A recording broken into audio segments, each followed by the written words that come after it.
culture créative, l'extraordinaire richesse archéologique, culturelle et historique de Béjaïa.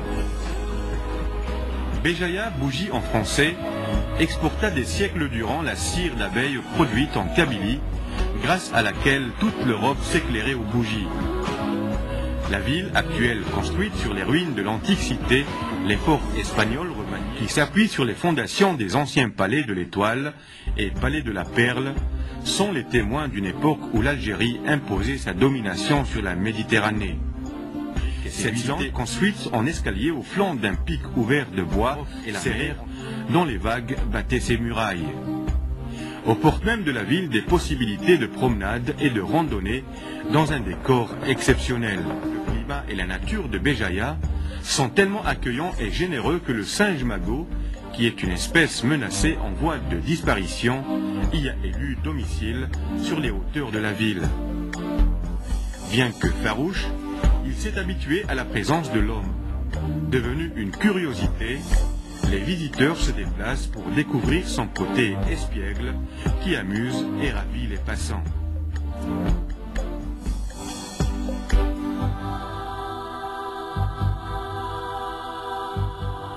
C'est par un heureux hasard qu'a été découverte la merveilleuse grotte d'Aoukas. En voulant creuser un tunnel, les découvreurs qui étaient des ouvriers sont restés ébahis en la découvrant à la lueur de leurs torches.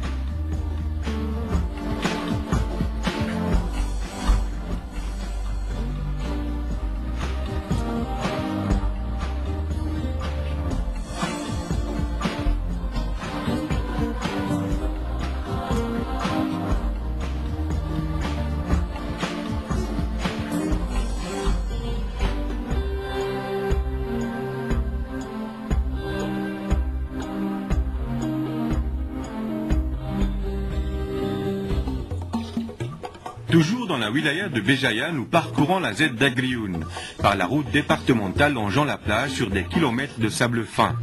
Les plages surplombées de forêts de pins au pied de gigantesques montagnes offrent un paysage immense qui semble oublié par le temps.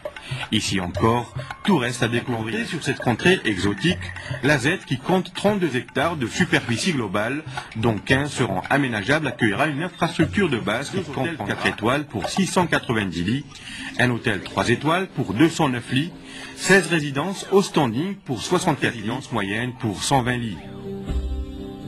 Destination prisée par les estivants atteignant les 10 000 baigneurs, la vocation d'Aoukas est surtout climatique et balnéaire. Le village, une étendue interminable de plages, donne un aspect particulier à la nature immensément large sur la mer Méditerranée. Pour toutes ces raisons, Aoukas a été retenu comme Z, devant un accueil de 150 lits, 13 résidences au standing de 52 lits, 8 résidences de standing moyen de 48 lits, 47 bungalows de 150 lits, un parc aquatique et un centre commercial.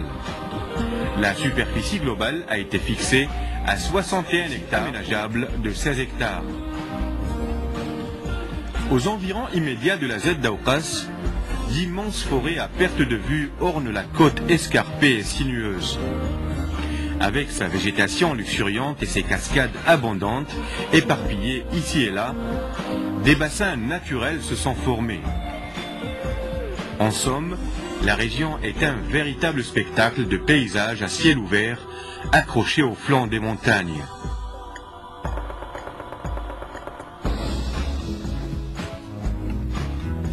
Les randonneurs et les adeptes de sports de montagne y trouveraient sûrement leur bonheur en escaladant ces vertigineux pics montagneux façonnés patiemment par le temps.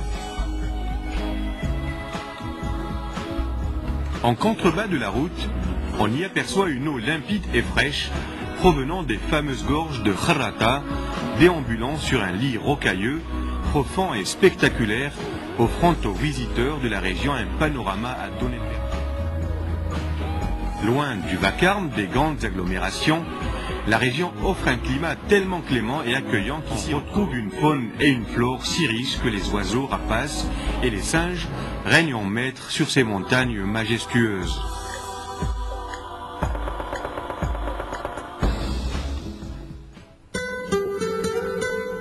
À mi-chemin de la mer et du haut sommet du Durdura, Nous entrons en Grande Kabylie à travers le relief compliqué du massif de Grande Kabylie. Ici, tout est verdure et fraîcheur et le silence est d'or. La Kabylie ou l'invitation à la promenade dans un sanctuaire dominé par des forêts silencieuses, de vallons et de rivières hivernales provenant d'un parc de sommets enneigés. Sanctuaire également animal, tels que le sanglier, l'aigrette, la perdrix, le rossignol, l'hyène rayée et bien d'autres espèces animales. Ici, méditerranéen, on y cultive l'olivier. Cet arbre mythique a rassemblé de générations qui répètent encore depuis des millénaires les mêmes gestes.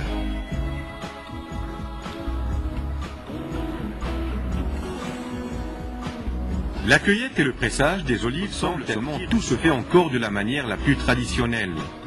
Les habitants ont été sur les sommets escarpés des cols montagneux où ils y ont construit de modestes et humbles petits villages éparses aux maisonnettes en pierre et en tuiles rouges. Une autre vocation de la région, dont la réputation a dépassé les frontières de l'Algérie, l'artisanat traditionnel. Le montagnard est d'instinct poète et artiste, il s'est donné aux objets les plus humbles une forme belle et les orner de couleurs agréables et de signes magiques chargés de messages de la vie avec tout ce que cela comporte comme amour, espoir et appartenance. Tous ces beaux gestes, transmis de génération en génération, sont un bel et précieux héritage qu'on retrouve